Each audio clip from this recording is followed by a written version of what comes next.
course.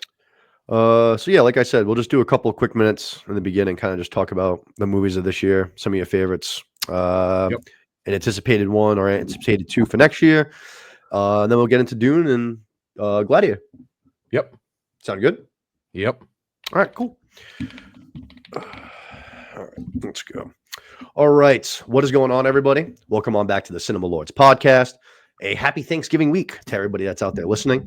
We got a big episode today, big episode. Special guest, a guy that I've been a fan of for years now at this point. You guys might know him from Lights Camera Barstool. He's the host of Surviving Barstool. He is the creator and host of the Dozen Trivia and the Geniuses. Or you guys might just know him as that guy that fell down a flight of steps at the Apple Store one time. Yep. Also that. However you know him, though, it is the reigning Minifan of the year, Jeff D. Lowe. What's Jeff, up? How are you? Pal? Good. What good, a week. What a pretty big weekend for movies. Yeah, no doubt. Big releases and another one this week. Yeah, it was a good time to come on. Maybe not as in for as glowingly of a review as I was hoping for with this movie we're going to talk about today, but I think that's going to be good then, because I'm pretty high on it, so we can go a little. Oh wow, okay. So that'll be good. But yeah, no, it's fucking exciting time of year for sure. Not just for movies. You got all your stuff going on. You got Surviving Barstool starting up. Get the holidays, crazy chaos. The Dozens. After the Super Bowl? Yeah, after Super Bowl, we have our other show we're doing there now, which has been fun. Surviving is going to be crazy. I'm excited just to get it going so I can talk about it. People ask me questions and you can't say anything. It's right. Like there's nothing you can say because one thing leads to another, and then you're just spoiling it. Yep. So I'm just excited for it to be airing already. I'll spoil one thing. I definitely don't get yelled at as much as I did last year. So that's beautiful. Well, that's a pro. There you go. That's definitely nice. That's definitely nice. But we have a couple good moments, couple good things involving me. But for the most part, it's the stars of the show are front and center this year. So I can't wait for that. That's gonna be a good time. Is that coming like once a week? It's 3 times a week until like Christmas week, and then it's off for like a week or two, I believe. Oh, wow. It's 15 episodes. Holy shit, I didn't know that. Yeah, it's 24 people, so it's really no other way to do it. Wow. Yeah, it's a shitload episode. It doesn't end until January. Damn, I did not know that. Yeah, it's a lot. It's 3 days a week. That's crazy. Yeah. Yeah, that's awesome. I'm 99% sure we're taking a break off for the holidays, which is nice because it lets people catch up. It lets people catch up because 3 is a lot. And it's not like 3 20-minute episodes. It's like 3 hour-long episodes a week. So it's a lot. Survivor doesn't even makes sense. We said 24 people. So much interaction. It's just chaos all the time. Yeah, it's nuts. Can't wait for that. Can't wait for the Dozen too. The Geniuses, I'm definitely enjoying, but it's not doesn't itch quite the same way. No, it's a nice, relaxing, easy watch, which is supposed to be. People are like, you should do this, twist this. I was like, nah, this is not. We're not here to punish people. We're just here to relax, have like nice, calm trivia, nothing crazy. And then the craziness will begin. Yeah, in February, the real craziness. I mean, I can't really say why, but there are like specific reasons we can't start, and people will learn those soon. Okay. Some good, some interesting, some bad. We'll see. So you'll learn. A lot of the delay. The delay in timing is partly because of wanting to make sure it remains as fresh as possible. Gotcha. Which it will be. People will be itching for it, but also there's just other things that it all makes sense when it debuts. Okay. Either way, busy couple of months coming up, and then obviously, like you said, we still got some movies to finish out this year with. Oh yeah, some big ones. Yeah, no doubt. So let's start off there. So we're going to be doing the first couple episodes of Dune. We're going to be talking about Dune Prophecy. We're also going to be reviewing Gladiator. Going to save that for the end. I wanted to just kind of do a couple of simple, quick things just off the top. Talk more wide range. So I figured we could kind of just talk about 2, 3 of your favorite movies from this past year. And I use the word favorite because obviously there's a difference between favorite and best. So the ones that you really enjoyed. Dune is my favorite and my best. Yep. Agreed. I think if Oppenheimer had won Best Picture last year, I think Dune would have a better chance at winning Best Picture this year. It still has a good shot. It unfortunately came out a little too long ago. Yeah. But in a year where it's kind of weird, like Dune legitimately could win Best Picture still. Now, they also might be just waiting for the next one. It could be a Lord of the Rings situation. Very, very possible that's the case. But it's my favorite. It is my best. Honestly, my top 3 best are probably also my favorite. Oh wow, okay. Dune, followed by Anora, which is incredible. Sean Baker is my favorite directors, and then A Real Pain with Jesse Eisenberg and Kieran Culkin is fucking fantastic. Okay. That's my top 3. There's some other good ones that people should check out. Kneecap, that's the Irish one, right? Yeah, Ireland's that one's movie on that Netflix. They're putting up for the Oscars. Awesome movie. Yeah. I think that one's on Netflix. I think it's soon too. I think it's like early December. I think. Is it out there? Okay, because I had the chance to see it through in theaters. Awesome. It was fantastic. That was a great movie. There's a bunch of other like little ones that people don't really talk about. That was great. Really like emotional. Called Ghostlight was awesome. Nobody's really seen that. Thelma with June Squibb was great. That's another one people should watch. I saw the TV Glow, Oddity, Love Lies Bleeding. So some kind of crazier movies. I love Rebel Ridge. That was a top 10 for me. Probably I'd say that's top 5 favorite. Rebel Ridge is awesome. Okay. And a good example. Rebel Ridge is a great example of like people expect way too much. Like they want too much grand shit in movies these days. They want like the big world ending. Like a criticism I heard of Rebel Ridge, like, yeah, it's like, it's like simple, good movie. I'm like, well, when is like simple a bad thing? Yeah, it's a simple movie, but it's fucking awesome. Like start to finish. It's not, you don't need a billion explosions or some crazy, like it does what it does and does it really well. And it's a badass movie. And it's a perfect example. Like you don't need like this horse shit that came out 2 weeks ago, Red One with The Rock and Chris Evans. So disappointing. I was so excited for that movie. Oh, we don't need shit like that. When something like Rebel Ridge, which ironically was made by Netflix, which is like they pump out bullshit left and right. Like that's proof right there. Like, oh, you can make a pretty simple movie and not have to have $300 million sunk into it and every big star possible. Couple notable people. Got Don Johnson, like, and you can have an awesome movie. You don't need that big crazy CGI bullshit. So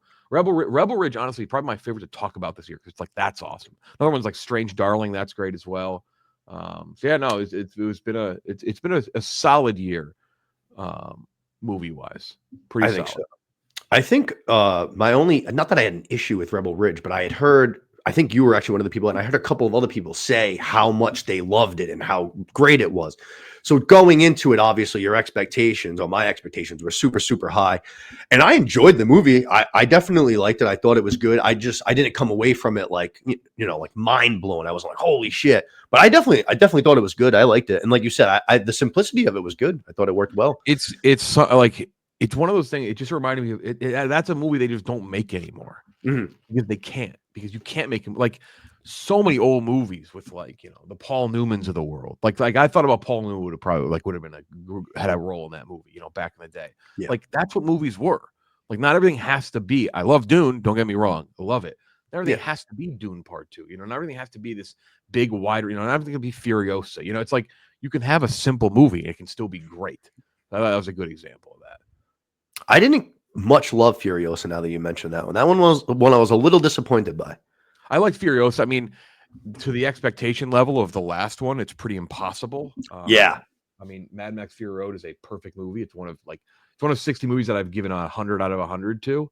Yeah. So for that to hit that level would have been impossible. I liked it. I liked it quite a bit. It's top 15 for the year. But going into it, I probably might have thought that it could have been top 5, and it obviously wasn't. So I guess in that sense, maybe a little below expectation. A Different Man's another one with Sebastian Stan, Winter Soldier himself. Really good movies. A Different Man, very, very dark comedy. I do love that. Sebastian Stan, I feel like it's been on a fucking heater now for like, I don't even know. Actor. Over he was half very good. I didn't really care for the Apprentice movie, the Trump movie, but he is very good in the role. Is he? Yeah, the pictures of him. What was that? I'm sorry. He didn't do. It was better. He didn't do an impression of Trump. He just did a good, just a good performance. I was like, all right, I respect that at least. Yeah. Didn't love the Trump call again. I'll have to check that one out too. But he's done like what was it, like 2 years ago? That Fresh movie I thought was incredible. I loved that. Oh yeah, movie. That was wicked. He's someone who kind of quietly doesn't get pulled into that trap of being in like kind of Chris Evans kind of in that. Like Chris Evans was in Knives Out, and then he's just been in shit since. But Sebastian Stan, like he managed to sneak his way into some I, Tonya, like he's in some good movies, and he always brings in a good role too. Yeah, every single person that was in I, Tonya gave an awesome performance. Oh yeah, I somehow forgot that he was in that though, but yeah, that movie's great. I love that one. All right, so we got a couple movies to check out now before the year ends. Honora and the Jesse Eisenberg one with McCulkey's brother. What's the name of that one? A Real Pain. A Real Pain. Those are the two I'd say I like just Strange Darling. More people are seeing Strange Darling lately. I would highly suggest it. It's a very different movie, but it's awesome. Yeah, that's my top 10 is Dune Part 2, Honora, A Real Pain, Sing Sing, Dee Dee, which is a great coming of age movie, Kneecap, Strange Darling, Rebel Ridge, Wicked, and then Ghostlight. Okay. Before actually, we're going to move on to anticipated for the next year, but one last one. What did you think of Monkey Man? The one with the kid from Dev Patel. Yes. Also top 20, top 25 for me, 23rd on the year. It was right there. Okay. A bunch of cool horror movies were kind of in that area, like Love Lies Bleeding. I saw the TV Glow. That's not as much of a horror movie. Oddity, Monkey Man, Late Night with the Devil, Alien Romulus, Long Legs. Like those are all kind of in the same spot for me. And I like Smile 2 quite a bit. Haven't seen that movie. Speak No Evil was pretty solid, even though it's just a remake of it's a literal shot-for-shot remake of an already good international movie. But yeah, I liked that one too. Good year for horror. Yeah, no. Monkey Man was one I went into without I didn't know anything about it, and I came out. I was like, "Holy shit!" I was like, "That movie was fucking awesome." I loved it. Oh yeah, no, badass movie. Yeah. Let's shift to 2025. Have you got a couple, 1 or 2 projects? What are the ones you're looking most forward to for this upcoming year? Definitely Mission Impossible. I'm a huge Mission Impossible fan. Okay. Looks incredible. The trailer looks amazing. Trailer was good. I mean, it's just you just can't go wrong with Tom. At this point, you just got to trust him. And I love the last one. The last one had a horrible release date. The fact that they released right before Oppenheimer and Barbie was just, I mean, honestly, probably a pretty stubborn misstep on Tom Cruise's part, not to push that to a different time. I'm excited for that sequel. They got a bunch of other things that I kind of forgot. I like the last Avatar movie. Excited for that. The F1 movie with Brad Pitt looks awesome. Whether it's good or not, I don't know, but it looks like something that's going to be great to see on the big screen. Excited for Superman. Excited for Fantastic Four. Mickey 17 from Bong Joon-ho looks great. I'm excited for that one too. Good. Yeah, Robert Pattinson. I really, really hope that's good. That's Bong Joon-ho's really first American movie he's made. Right. Which he can do whatever the fuck he wants at this point because he has just hit banger after banger. Thunderbolts. I've only seen Parasite. You what? I've only seen Parasite. Oh yeah, you go Memories of Murder, Okja. There's everything that Bong Joon-ho's done is unbelievable. He's just he's a master. If he can make an American movie, we'll see. It's a big leap, but people who've seen the book, who've read the book, have seen the trailers and they think it looks good. So we'll see. Okay, that's good. Thunderbolts, I think, looks pretty good. I kind of expected to hate Thunderbolts, but we'll see. The trailer looks awesome. I'm on the fence about Captain America: Brave New World. I don't know how good that is going to be. The trailer big year for Marvel. Give me a big year for Marvel. It is. It's their last year where they're doing all these movies. They're going down to 2 a year after this. Got the Daredevil series too. I'm excited about that too. Yes, very excited. Daredevil's gonna be awesome. Yeah, I think that's gonna be good. But just bringing everyone back and having the same kind of vibe kind of guarantees that. I saw it for the trailer when I was in Gladiator. That Sinners movie, the one by Ryan Coogler, who does Black Panther and shit. That movie, that was the first time I'd seen or heard anything of it. I was like, oh wow, I was like, this looks fucking good. I'm excited for that. Coogler has a pretty unbelievable track record and hasn't released a ton of movies. And you put him with Michael B. Jordan, I hope it's good. I don't know too much about it, but I mean, Coogler at this point kind of has a free pass. He's only made, in my eyes, good movies. Fruitvale Station is incredible. Creed is amazing. Black Panther, great. I'm someone who I quite enjoyed, especially given what they had to do. Quite enjoyed the second Black Panther. I mean, an impossible movie to make good. No reason that movie should have been remotely decent, and it was very good. Very good. I'm a big Shuri fan. I like Shuri's character a lot. Yeah, me too. So that helped. So why would his 5th movie not be great? So it's one of those things. Yeah, he would have done Creed 3 too. I think if Michael B. Jordan didn't want to direct it himself, I think that was because I think he's still produced on that movie. Yeah, he's still involved. He was a writer. He was the executive producer on Creed 2. He was story producer on Creed 3. So he was still heavily involved. Yeah, honestly, he kind of gets a lifetime pass for how good Creed was. No reason that movie should have been good, let alone being honestly could have won Best Picture. So it's pretty damn impressive. Stallone with the all-time robbery. One of the all-time robberies, not getting supporting actor that year. Yeah, he was great. People like people like what's his face in Bridge of Spies, but I don't. It was a good role. I didn't love that movie. It was a shame that he didn't win for Creed. I found that one so slow. I was like dozing off during that movie. Yeah, not up there. I don't think it's bad by any means, but it's not. It's just not one of my favorites, especially from Spielberg. It's just not one of my favorites. Some people love it, but it's just not. That one was nominated for Best Picture too, right? I believe so. Yeah, I think I'm like the high 70s. Some people like die for that movie. Mark Rylance one. That's right. Yeah, I just not as big of a fan. Mm-hmm. I think you kind of named all the ones that I was excited about, though. Avatar was the big one. I'm a musical guy, and Wicked was one of the best musicals I've ever seen on a movie screen. So I guess I'm excited for part 2 as well on that. That movie's gonna make stupid money. Yeah, the first one was like that good. Yeah, it was awesome, and also like even if it was just like okay, it was gonna make a lot of money, but it ended up being like really good. Like I'm gonna eat a lot of crow on that. Like I said that could be one of the worst of the year, and it is a very dark horse to win Best Picture. Wow! Holy shit! It was on DraftKings like plus like 8,000 a couple weeks ago. It's down to 1,200. So wow. it's moving in the markets. I don't think it's going to win, but in a year where there's no obvious Best Picture winner, musical that is an adaptation of a very famous property with very good singing, dancing, a legacy property, like it's not that crazy. I don't think it's going to win, but like it's from where it was a week ago, I think it's got a better chance than Barbie did last year. I'll say that. So, okay. In terms of like a blockbustery movie, I still think Anora is going to win. It seems like it's between that and The Brutalist as the favorites. I think Anora is going to win. The Brutalist is a 3.5 hour long with an intermission World War II movie, and I just don't know if like the very large general like audience Academy voting pool is going to love that movie. But we'll see. I could be wrong on that.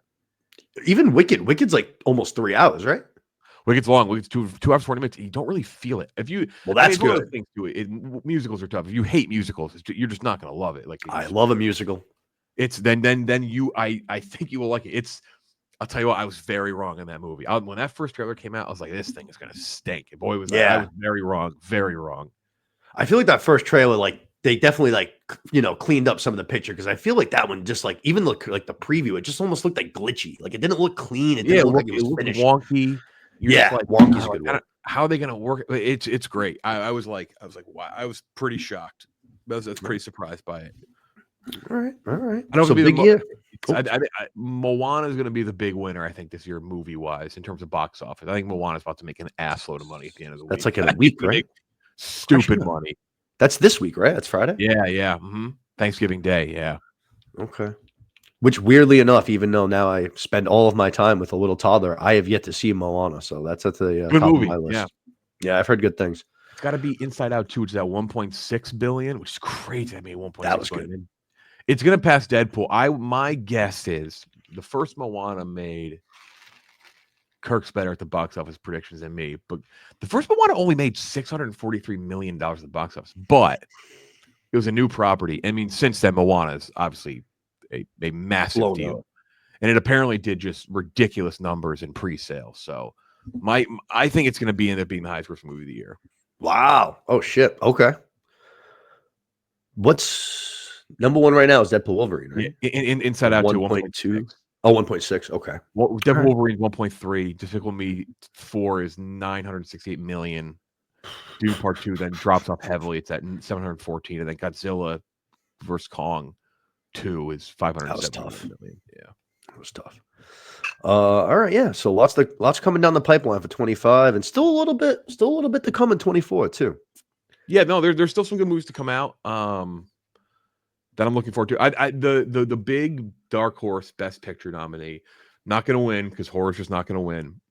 For me, is Nosferatu in December. Oh, I haven't seen that one either. Robert Eggers, who's just done so many awesome movies. Yeah, just a badass director. That looks awesome, and the reviews or the early reviews for that are like crazy good.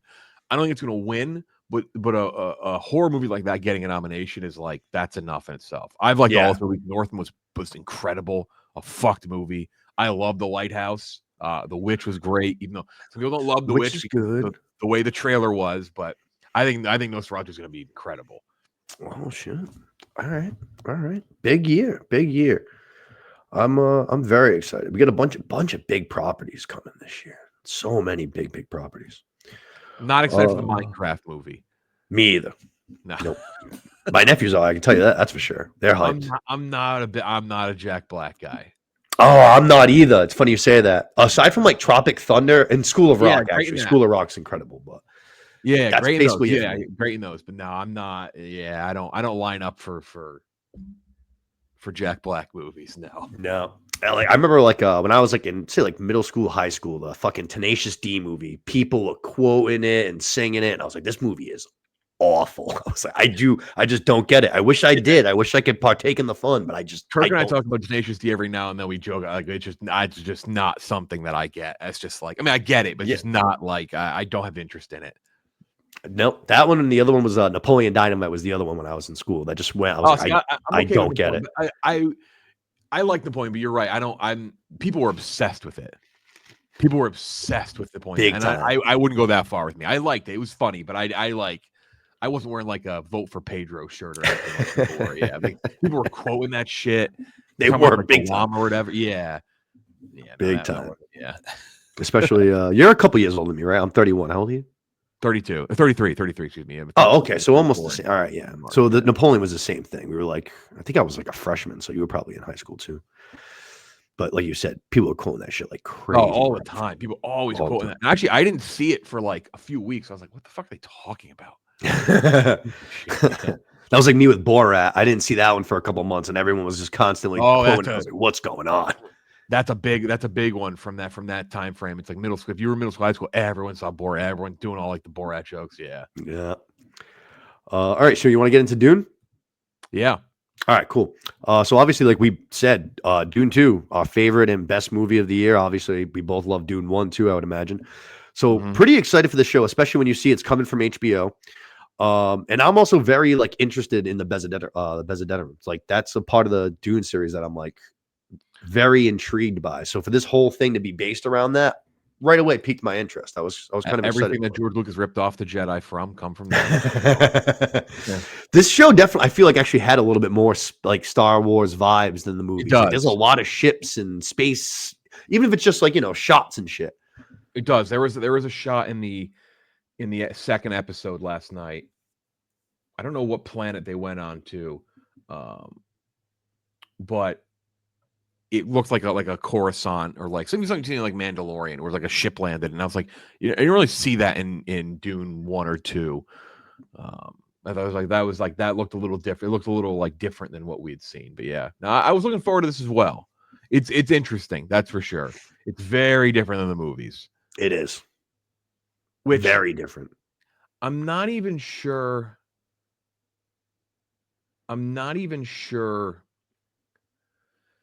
that's a bad thing.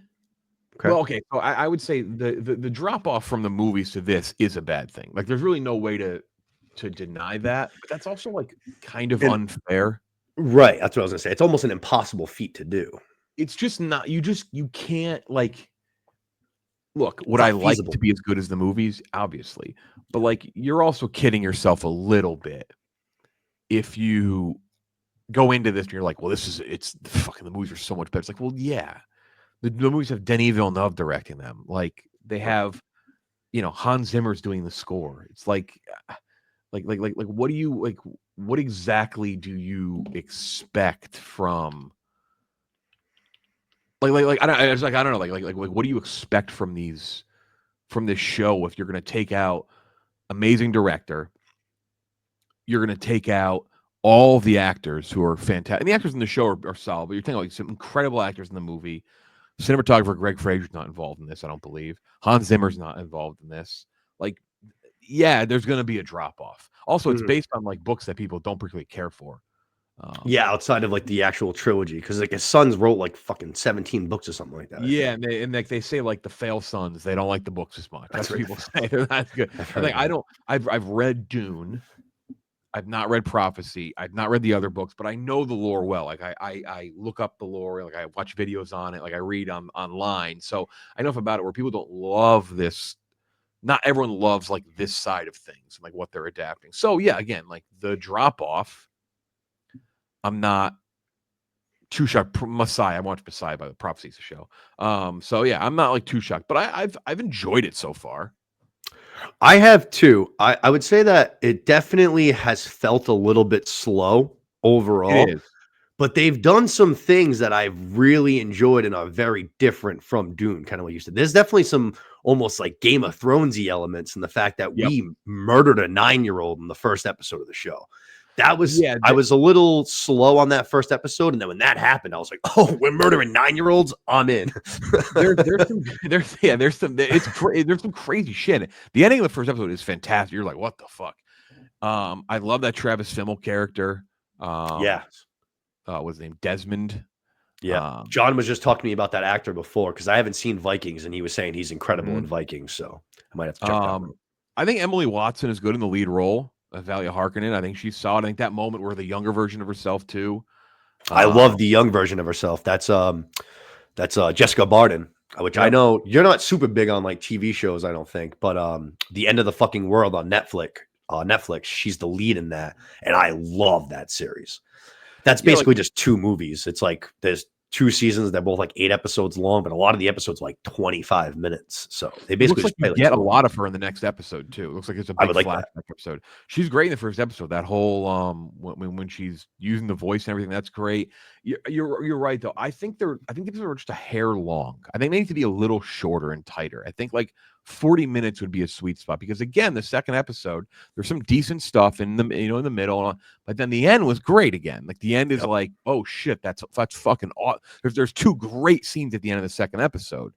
And I'm like, I just like getting to that wasn't bad. It's just like it's a little, you're going through a sludge a little bit where like I wish it would just kind of hit like the beauty of Dune 1 and 2 is they can do that. They can be slower and stuff because it's a fucking incredible movie. The writing is spotless. Like, right? Like the dialogue is great. The acting is amazing.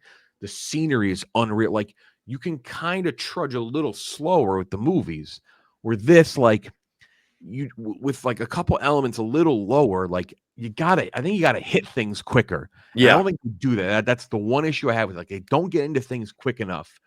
And going through things a little slower, burn wise, it just doesn't feel as justified as it does in the movies. It's also tougher when you're doing week to week release, I feel like, as well. Mm-hmm. Like if you watch this later on when it's done in a binge, it might play out better. That was actually one of my big things with Rings of Power, is I felt like week to week it was a little sluggish, but when you're able to go and watch 3 or 4 episodes at a time, it plays better, and the sluggish scenes don't feel as sluggish. Yeah, because I would agree with that, and that's the case too with a lot of like even like that's a tough thing is when you take these movie cinematic things and you make them into TV shows, it's not very easy to do, and that's been a big thing with Marvel. Marvel's had that issue with almost every show outside of Loki. Loki was great. They nailed Loki both seasons. I thought that was fucking incredible. But they also paced it in a perfect way where like you kind of got enough of what you wanted each episode where you didn't feel like the word filler didn't really come into play all that much, if at all, where some of those other ones, like you kind of felt that like Captain America Winter Soldier, like probably should have, or Falcon Winter Soldier probably should have been like a movie. Okay. Yeah, I got you. I enjoyed that show. Like I think those, like they would have been better off being even like, I gotta say, like for a show that I said was gonna be a piece of shit, I really didn't mind Agatha all that much. Yep. I mean, like it was pretty good, and the more it went on, the better it got too. And that's another one though. Again, where if that had been like a 2-part miniseries or something, like I think that might have been. I gotta say too, I love the Penguin. The Penguin was great. I thought the Penguin was great. Yeah, I did too. Even the Penguin, like there was an episode too where I'm like, all right, like I see what we're doing here, but like I think this as like a shorter thing, as like 3 parts longer, like it could have potentially worked better. And Rings of Power is a great example of that. That's another one where they absolutely like more of like a movie that I guess could have worked, right? Yeah. No, Oz definitely could have trimmed off a little bit of fat for sure. We're talking about this especially like the second episode, and get into things faster. If you want to cut some time off, I just mentioned Game of Thrones. That sex scene in episode 2 was lengthy. That was like a 5-minute sex scene that was going on. Towards the end too. Like there's a part in that scene where like they talk and they keep having sex, and then you think it's kind of like the outro of that scene, and then it keeps going. You're like, oh my god! You're like, this is like, do they mean to put this in there? Like, this is so strange. You're right, and they felt like they were just trying to be Game of Thrones there, which I don't love. Yeah, because like just be your own thing. Even though Dune has that the power struggle in Dune is that is what Game of Thrones as well. And so actually, you said you read the book. Is that vibe like the sex vibe? Is it sexier than the movies? The book? Dune? No. Dune is interesting because Dune, the David Lynch movie, is more similar to the book in terms of how it's presented. Now that gets up to a certain part where it just fucking flies off the handles with the David Lynch one, but it's a lot of like, for example, the fight between Paul and Fade Ralph, like, okay, yeah, that's like this. It is. It's like that's really all it is. It's like they fight and then that's it. It's like a page. Yep. So it's more of like you're seeing more of like the bureaucracy and like the politics. Like that's more what Dune is. It's not really an action. It's not action really at all. And you get way more action in the movies than you do in the books. And that's why Denis, I think, adaptation is incredible, because he still finds a way to honor what you get with the book, but then expand it. Yeah. And you don't feel like for me, like in the book, you it's a lot of like the stuff's happening off screen. Like if you're viewing the book as the movie, a lot of like the big shit that you see in the movies is happening off screen in the book, or off book, I guess. And you never feel like with Denis, he's doing stuff that Frank Herbert wouldn't have written. Like it all feels like, oh shit, that is actually what happened. We're like, like you could almost see like another director doing it, who's maybe think like a crappy director, like Michael Bay did, or like you'd be like, that feels like that's Michael Bay's interpretation. Where this truly feels like Denis understands it so well. You're like, that feels like that's actually what was happening. Right. When they're talking about what's happening inside with the Emperor, that is what's happening outside on Arrakis. Like, so it's one of those things. That's kind of the vibe. And that's sort of what the show feels like it's going to go more for. It's more for that power struggle and the politics. So, and that's why the movies are so incredible. They didn't the one thing they did that they flopped with the movie is the first one, and it's definitely not Denis' fault. It's absolutely Warner Brothers' fault for like not allowing him to make the full movie he wanted the first time. Yeah. Is they the Dr. Yue, the one who betrays the family in the first movie, that's expanded on more. Like you understand that more in the book as to why he betrayed them. And I wish you could retroactively go put that back in. Like Warner Brothers, like, hey, Warner Brothers, by the way, Dune 1 and 2 were fucking amazing. People love them. Allow him to add those extra scenes in the first one. That's the one thing that they left out that made the first one, would have made it even just a little better. I still love the first. Amazing movie. But yeah, that's long story short, that's basically the vibe you get from the books. It's a lot more, it's a lot of talking. It's like a lot of talking and space talking and politics. Yeah. I prefer the first one still to the second one.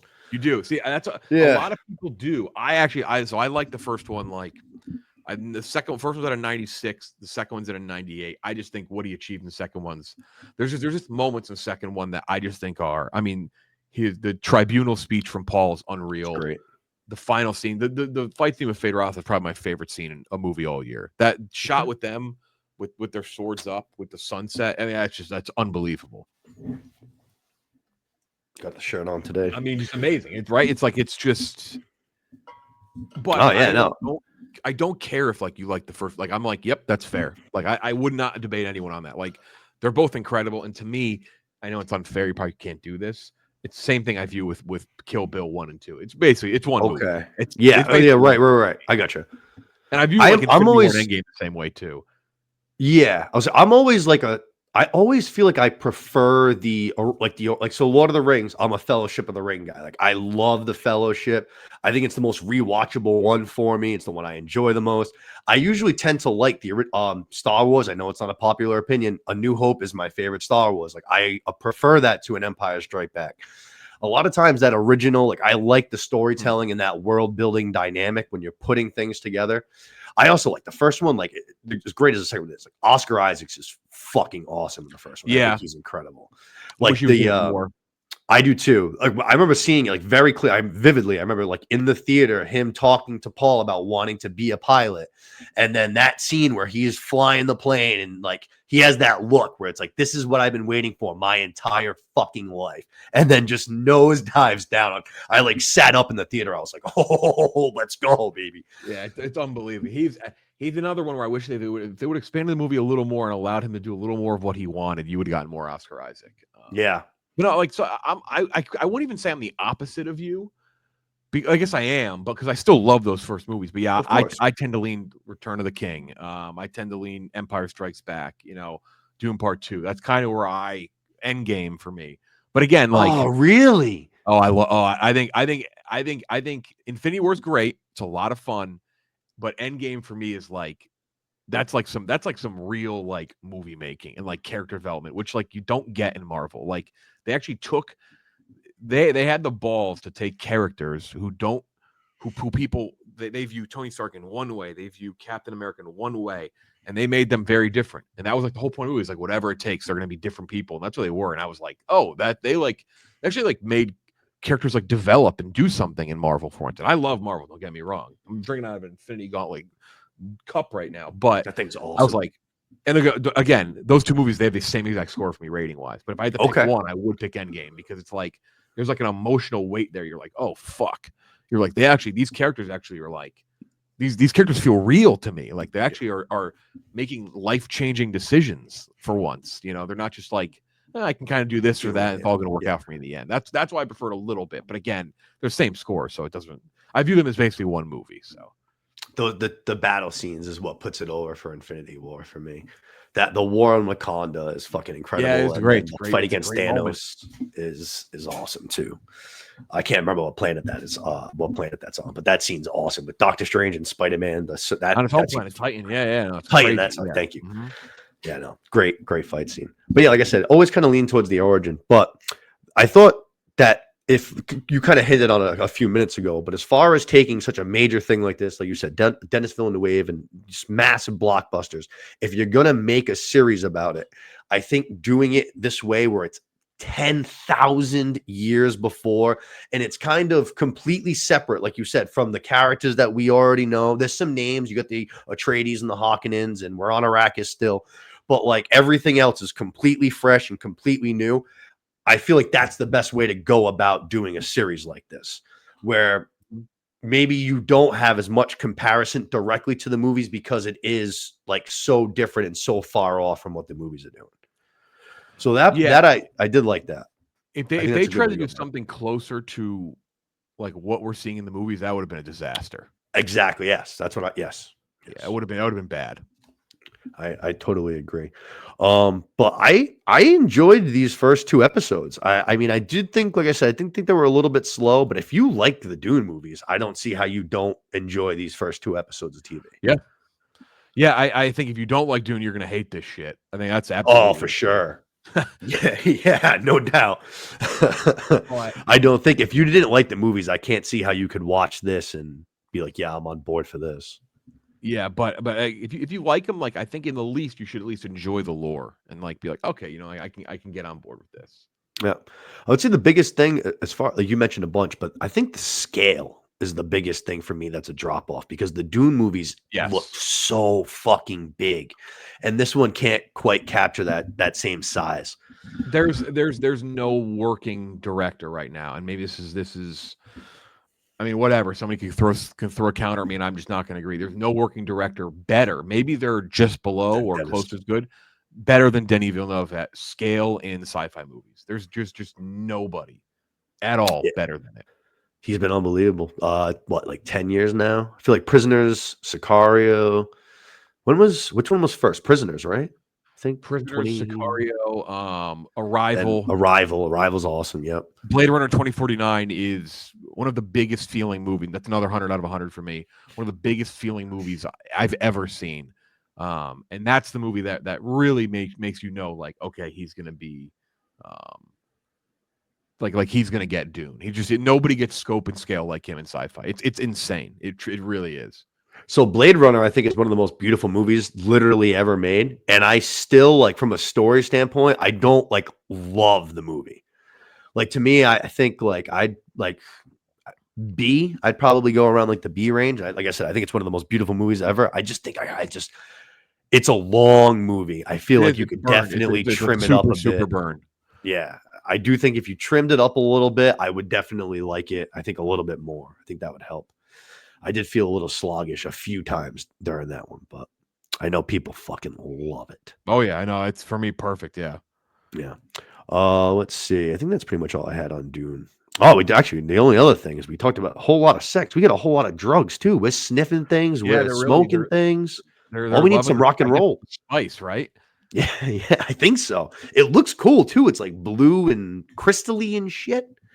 Yeah, I like that. That's actually a nice thing that like they're expanding on that you don't get in the movies, which I do like. Is they're really focusing on how much they go into like the world of spice, and it's not just like they're not just harvesting it for space travel and all this shit. Like it's for other things too. It's for like partying.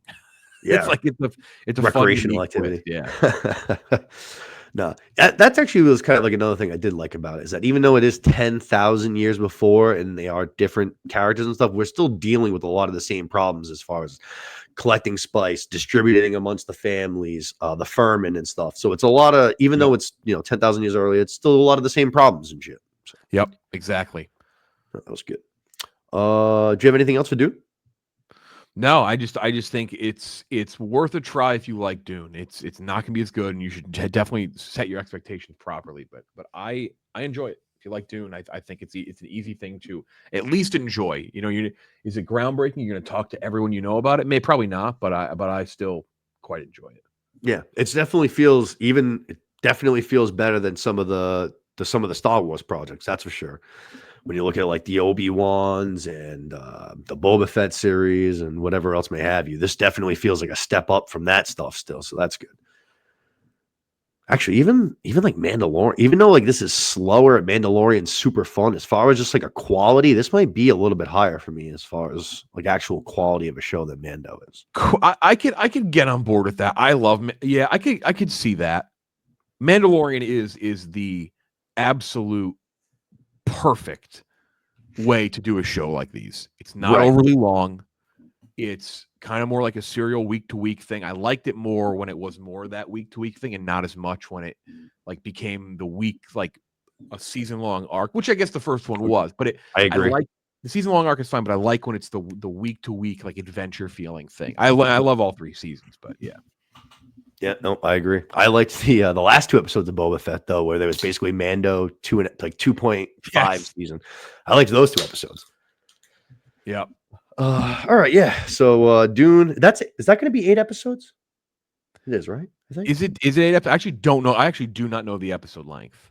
I think it's 8, but either way, we still got a good ways to go for that one. So I'm looking forward to seeing how that one finishes off. I do feel like it's going to pick up a little bit because there is a world building, even though, like I said, it's a lot of the same things. There is kind of rebuilding the world, and we're going much farther into the sisterhood. So a lot more to go there. All right. Is that wrap it for Dune? I think that's it for Dune. All right, cool. Let's get to fucking Gladiator 2, which, like we said off the top, apparently we have a little bit of differences in the views here. So I'm assuming, like you, I love the first one. I mean, I'd imagine you do too.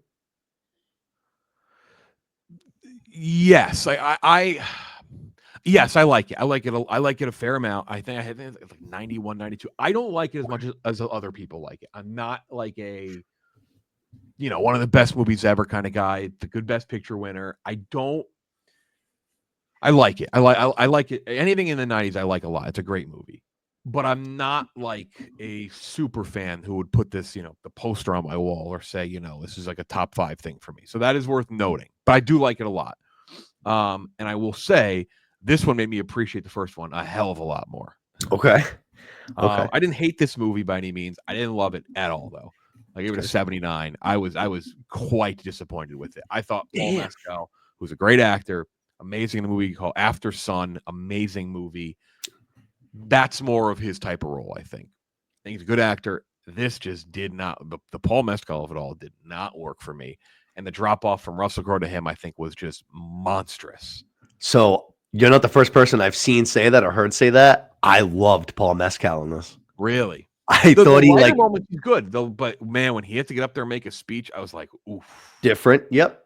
But I thought as far as like, I don't know, I thought there was something about the way he embodied him. Like there was a few times where just like the tone of his voice and the way he was talking, I was like, wow, that literally sound, at least to me, like that sounds like Russell Crowe. Like that sounds like Maximus.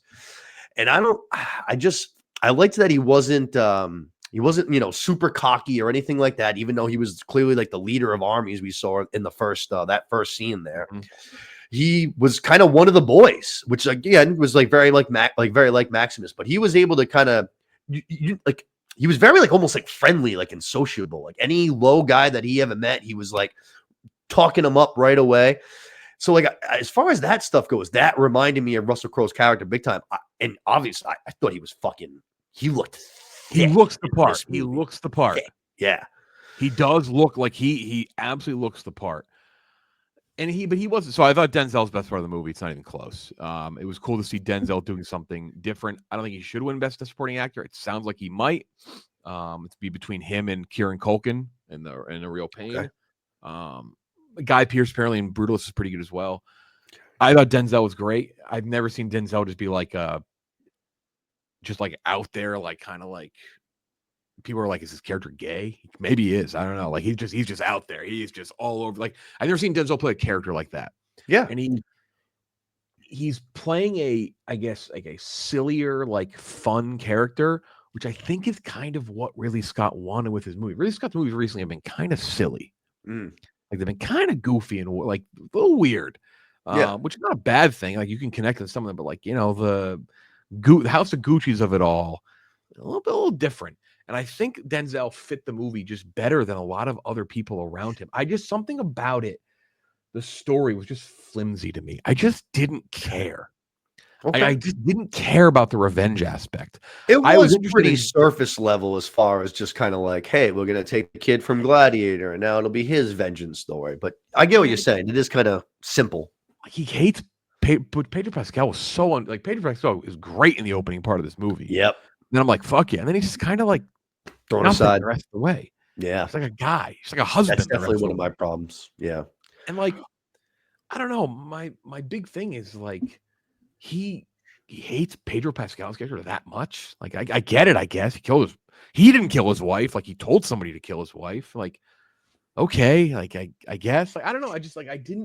I had all the emotional connection I have with Gladiator and the speeches and just like this mentality that character brings from Russell Crowe, just gone in this movie, just all zapped out. Like I felt none of that, like none of it in this movie. I was more interested in the politics of ruling in that time period. Whether it be the twins, who I actually thought shouldn't have been twins. I thought it should have been what's his face is Joe Quinn.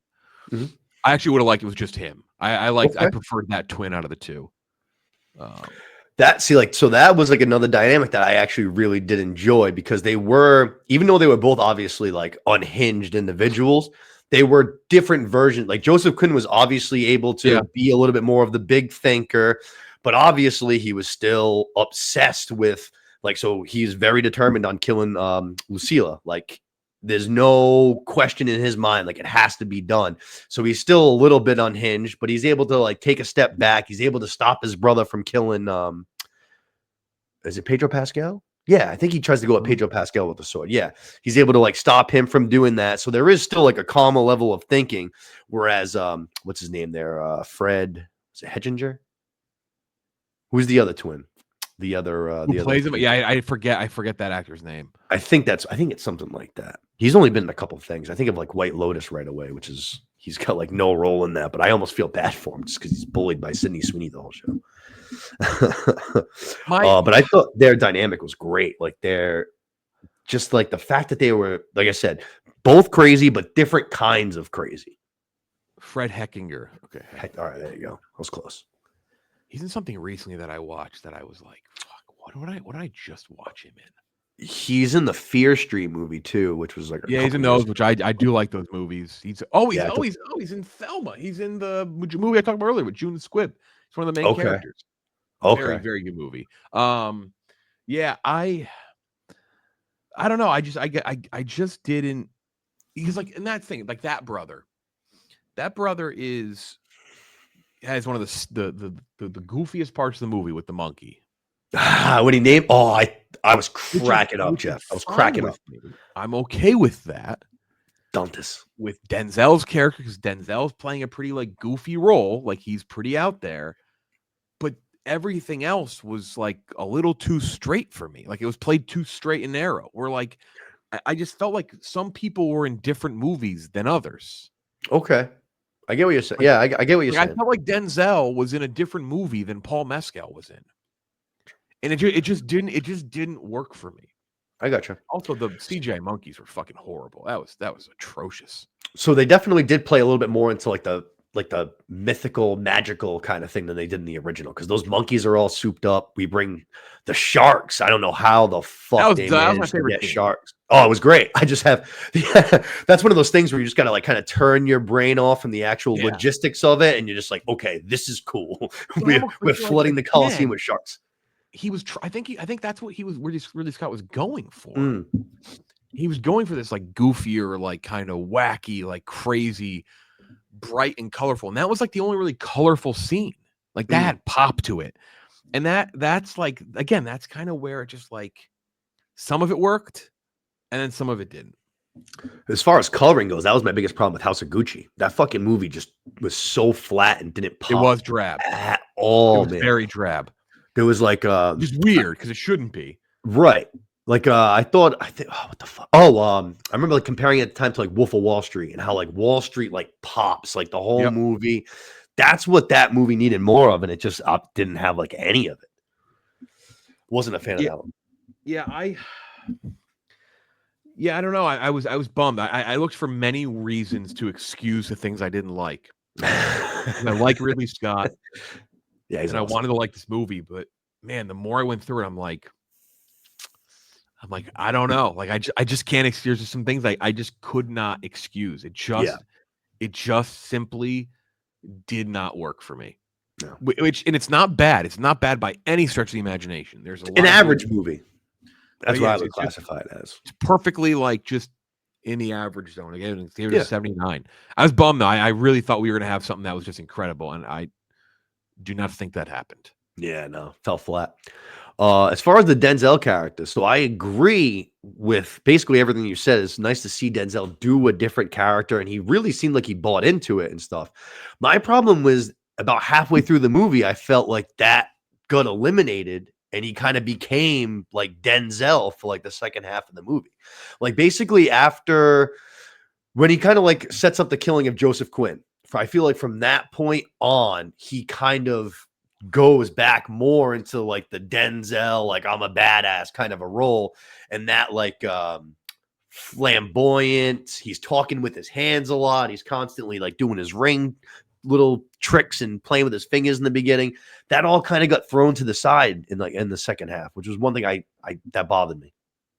Yeah, I can see what you're saying, but I think that's more on like just Ridley Scott and the team and the people that made the movie. Like I just think there's just an inconsistency that actually kind of plays more into kind of what I'm saying too. Is like I just like there's just like an inconsistent tone and like way they want to present everything, and I don't even think it's on Denzel. Just how the character's written, just how those things are written into the movie, and I don't know. It was just some weird decisions from them. Like I almost feel like they didn't know exactly what they wanted to make. Gotcha. Remember, like the original pitch for this movie was like the time travel and shit back in the day. Oh my god, now that you like say that word like wacky. Yeah, no, that would have been ridiculous. That was like he comes back to life or something through time travel. Like I forget exactly what it was, but yeah, that was. So I mean, maybe like some of that still seemed there's still some of that like energy there, you know. I gotcha. I tried to make peace with it in my own head as far as like. In the first half of the movie, he's not in as much power, so he's kind of playing more of a role and trying to win over all of these common folk or the Senate or whoever it may be.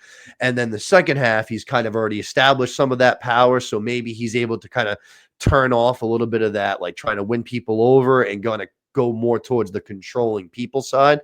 I was trying to kind of tell myself that on the drive home to make it feel better in my That was heart. me. I was trying to justify so much this movie. I'm like, man, what do I think about this? But I was like, do I really feel? I'm like, yeah, fuck it. Like, that's just how I feel. I just don't. Yeah, no, of course.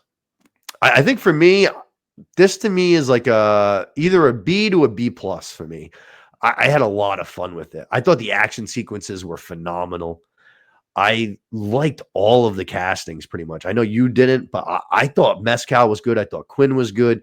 I thought everybody was good. I agree with the Pedro Pascal in that first scene was awesome because there's that shot where we see him after he kicks down the thing and he's already inside the city walls and he's charging at one point and he looks different from the Pedro Pascal that we've always seen. He looks almost scary. Like he looks so intense and like ready to just cut everybody open, which is not really the sense that I feel like we've gotten from him in many roles. Obviously, Last of Us, he's a badass, but not like the same way that he was in this opening scene. This was a little different from him. So I was like you, I was intrigued to see more of him. And just that was one of my big flaws of the movie was that his character just fell off. Oh yeah, he just kind of went to the wayside. Yeah, I think your ability to like this movie and to what level you can is really dependent on how much you like the Paul Mescal casting. Like I think if you can fuck with it to a certain extent, like I think you'll like the movie more. But if you don't like I did, or like I think Kirk had the same issue. I know Ken Jack. I saw Ken Jack say it a few times. Yeah, it's kind of been our common big issue there. Yeah. All right, I did love After Sun, which was as 180 of a role as you could possibly get from that. Those roles he's amazing in. I just don't know. Like, I don't know. Like, I don't know if I don't know what he'll get again in terms of this type of role. This was his big, or I think if he would have crushed this, like he would have gotten everything. He'd be like the Glenn Powell, where like you're just gonna see Glenn Powell get every fucking role. Or like, what a year for him. Yeah, like I don't know. Like I don't know if we're gonna get that with Mescal going forward. It's interesting. He looked the part though. That is for sure. He definitely looked like it. Yeah. If there was one thing I was going to take away, it would be like that speech of like the rah shit that I didn't necessarily buy into. But I don't know, man. Something about like the way he carried himself in this, the quietness towards the big guys like Denzel and Joseph Quinn, and him kind of just then being the super social guy to the low people. I don't know, man. Something about Mescal. I enjoyed him in this. No, I'm sorry. Go ahead. No, I'm glad you did. I'm glad, as I do like Paul Mescal. I wish I would have felt that. Yeah. Yeah. He's so what is he? I think he's supposed to be Paul McCartney, I think, in that Beatles biopic. I think it was Paul right. McCartney. Yes, right. I believe that was the role. I saw him, Joseph Quinn, and then there was somebody else that was pretty big as Ringo Starr, I think.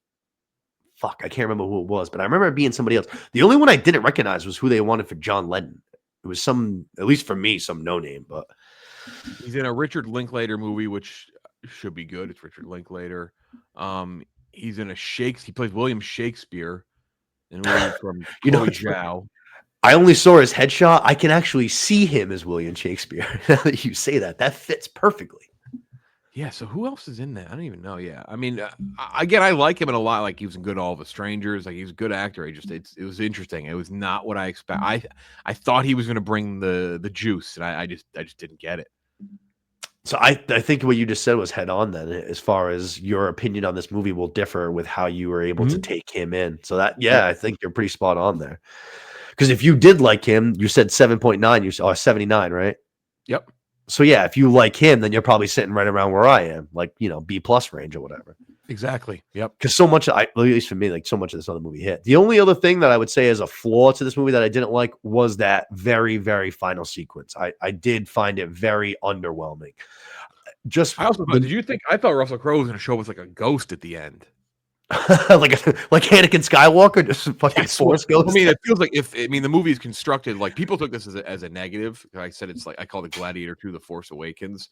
I love The Force Awakens. People are like it's the same thing. I don't give a fuck. That's an awesome movie. But this felt like that. Everything tries to be that nowadays. Everything tries to be that soft reboot. Because they nailed it with Star Wars. Whether you think it's great or not, like nobody really hates The Force Awakens. Like for the most part, everyone like I thought it was all honestly. I thought the like first one I thought was incredible. I hated 2 and 3, but I thought Force Awakens. Yeah, I differ there. I love The Last Jedi because they finally said, "Hey, let's maybe not do the same thing every fucking movie. Let's do something different." Then they just changed everything and they went back. And I fucking hate Rise of Skywalker, but like everything tries to do that Force Awakens model, and it doesn't work most of the time. Actually, technically, Star Trek 2009 did it first. J.J. Abrams again. But I've never seen any Star Trek related project, movie, that 2009 show, one's a good entry point. It's anything. a really good movie. Okay. It's a really good movie. Follow-up's not as good. But yeah, that's kind of what you got with this. It's like that soft reboot. It's like a lot of the same elements, some couple of the same people, but changing things up. And so I don't know, at the end there when he's like picking up the fucking rocks in the dirt, I'm like, is he obviously Russell Crowe in like the clouds? At least his voice, like, Father, speak to me. I was like, we're gonna hear Russell Crowe's voice, but we didn't get it. I was like, okay, all right, never mind. I did, yeah, like I said, that the end sequence, just because like I know we found out that Denzel's character used to be a gladiator, he won his freedom, but at the same time, he's an old man. He obviously hasn't wielded a sword in however long. Paul Mescal's in his prime. Yeah. So it was just like to have the movie end there. Basically beat him. Right. Yeah. And you don't have that same dynamic as you do in Gladiator, where obviously Russell Crowe is like bleeding out, which makes it a much fairer fight and all of that. It just, I was like, we did all of this movie just to lead up to like Paul Mescal obviously fucking up Denzel Washington, which when he cut this movie actually is a little bit bloodier than the original Gladiator. Chopping off of limbs, there's more a little more just gory, I guess. Yeah, it was that, like, even, yeah, I mean, the head walking around with the severed head. That's right. Yep, that's right. He has straight up severed head. Yeah, he carries it into the meeting or whatever the fuck you want to call it. Yeah. No, I like I said, I enjoyed this, and that was when this movie was first announced, Jeff. Like, as somebody, like, The Gladiator is one of my favorite movies of all time. It's one of my easily in my top 10 favorite movies of all time. That's not necessarily I think it's one of the best movies, but it's one of the ones that I enjoy. Oh, it's very fair. It's great. So for them to announce this movie like 20 years later, I had a completely different feeling from how I did when they say, like, when they were going to do Top Gun Maverick. When Top Gun Maverick got announced, I was like, oh, this is going to be perfect. Like, this is going to be so cool. This is going to be so fun. When this got announced, I was like, I don't know who the fuck asked for this, but it certainly wasn't me. And then as like the trailer came out, I was like, you know what? This might not be half bad. You see the castings, and then I went into the movie, pretty excited, and I just feel like I wasn't let down at all. And I was with 5 other people, and they all kind of had the same take. They all really enjoyed it. Obviously didn't capture the magic that the first one did, but I thought from a 20-year later sequel that this still hit. Like, I'm going to go back. I'm going to watch this movie more times down the road. I'm going to see it again soon too. I got to give it another chance, but yeah, I mean, I guess when I first heard it was being announced, I thought it was going to be one of the worst things ever, and it's not. So I guess I'll give it that. Yeah, I'll give it that much. Shout out Agatha, which you mentioned a little while ago. I thought that was going to be the worst thing of all time. Yeah, no, very, very wrong on that one. Yeah. No, that was a good time. I think that was pretty much all I had for Gladiator. I think I covered. Yeah, that's all I got on Gladiator. All right. So even then, though, we differed, but you still gave it some love. 79's not bad. 79's not bad. No, it's not, and I need to stress that, like, that's above average, close to being good. Right? 80s is good. 90s is great. So it's above average for me. I think that's fair. Especially once you said the I guess thing. I like it's not to what it could have been, I guess, for me. No, I hear you. I was like I said, as someone who was a huge fan of the Gladiator movie, it was good. It met my expectations. I'm good with it. I was happy with it. Obviously not Top Gun Maverick, but wasn't even actually, you know what movie we didn't mention on all these things? It wasn't Beetlejuice. I fucking loved Beetlejuice. Yes, I love Beetlejuice as well. I highest score in this movie. Okay, that makes me happy then, because I loved Beetlejuice. That was easily one of my like favorite, most fun movies of this year. Yeah, Beetlejuice was a great time, and again, I thought that was going to be just horrendous. Yeah. Oh, see, that's actually kind of like this, the same thing. Like, this is a movie that like I basically like grew up with. I fucking loved, so I was so excited for that one to come out. Yeah, no, that was a great. I couldn't believe I walked up Beetlejuice. I was like, wow. I was like, that was pretty fun. That was pretty. Yeah. Fun. Yeah, it was. It's been a good year. It's been a good year. You mentioned Glenn Powell too. This was a great year Surprises. for Glenn Powell. Oh yeah, very good year for him. Some good surprises along the way, which has been nice. Yeah, The Hitman. I actually just rewatched for the second time the other day. That movie's wicked fun. Awesome. I've already watched Anyone But You, just because it's like on Netflix and it's such an easy thing to throw on when you're doing shit. I've already watched that movie probably like 3 or 4 times. Not like sat down and watched it from start to finish, you know what I mean? But like, oh shit, like I'm fucking whatever. I'm folding laundry, I'm cooking dinner or whatever. Like I'll throw this on and like kind of listen to it and watch little scenes here and there. It's a very easy watch. Twisters was fucking incredible. That was like, oh yeah, awesome movie. He really is great. He really is. Oh, he was awesome. Yeah. Twisters, I think, is my favorite movie of that, and Dune are so close. Probably no, I'll give it to Dune. Dune's better. Twister's a great time. Twister was it knew exactly what it needed to be. Yeah, like that to me, like as someone who loves going to the theater, like that is the reason why I love going to the theater is exactly that. Is it silly? Yeah, absolutely. But it was fucking awesome. It was just a good damn time. It's so cool to like sit down in a fucking seat, not do anything, and just be like, that was fun. You know Again, I mean?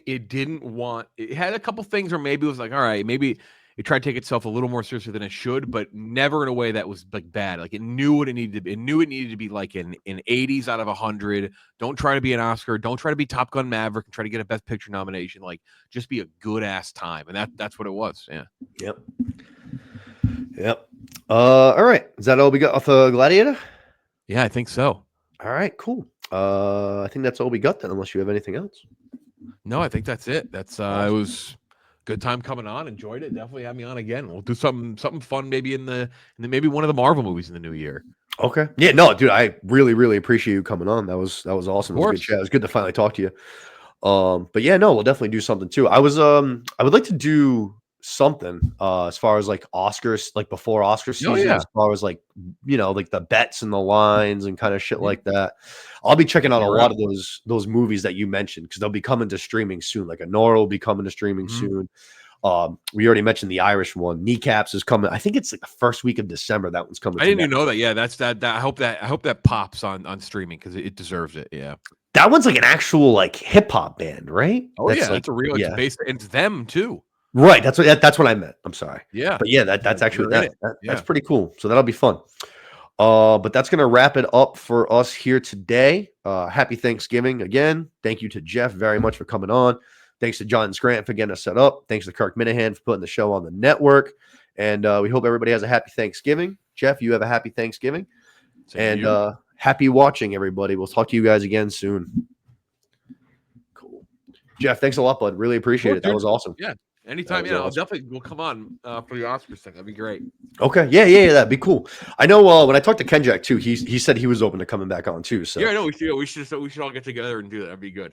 Yeah, that'd be fun. That'd be a lot of fun. All right, bud. Appreciate it.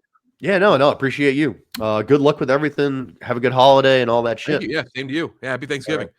Yeah, happy Thanksgiving, buddy. Thank you.